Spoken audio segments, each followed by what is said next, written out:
Guys, আমার আম্মু গ্রামের বাড়ি থেকে দেখেন গরুটি পাঠাইছে, বাসায় গিয়ে ওপেন করে দেখাবো। সবাই অবশ্যই রিলস বা ব্লগ সবই দেখবেন।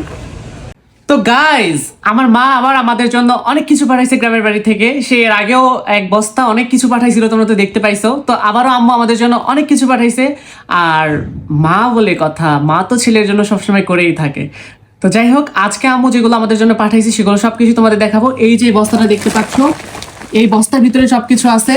তো আমি একটা একটা করে বের করে তোমাদের দেখাই। হ্যাঁ, তো ফার্স্টেই দেখো, এত সুন্দর একটা আচার কানে আম্মু পাঠাইছে।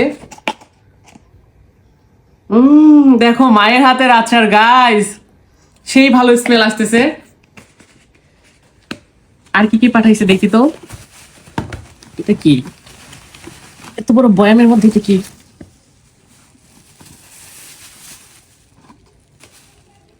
ও মাই গড, আমার মা হাঁসের গোস্ত ফুল রান্না করে পাঠাইছে। দেখছো, একটা গোটা হাঁস রান্না করে আম্মু পাঠাইছে। দেখো, কে কে খাবা আমার মায়ের হাতের হাঁস রান্না। আমার তো এখনই মুখ চুটকাচ্ছে খাওয়ার জন্য।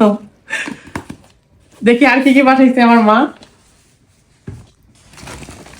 এর মধ্যে কি পাঠাইছে, এই বক্সের মধ্যে যে কি পাঠাইছে বুঝতে পারছি না।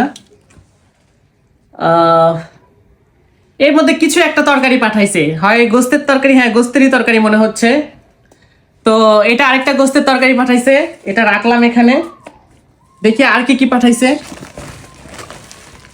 এই যে নালি, আমি নালি দিয়ে গুড় দিয়ে অনেক খাই।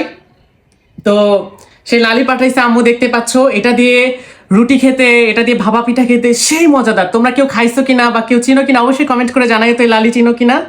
তো এক বোতল, 2 লিটারের বোতল, এক বোতল লালি পাঠাইছে, সেই মজা করে খাবো। আর দেখতে পাচ্ছ, পোলাওর চাল পাঠাইছে।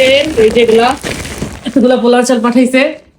তো থ্যাংক ইউ সো মাচ আম্মু, এত কিছু পাঠানোর জন্য। Thank you so much, I love you মা।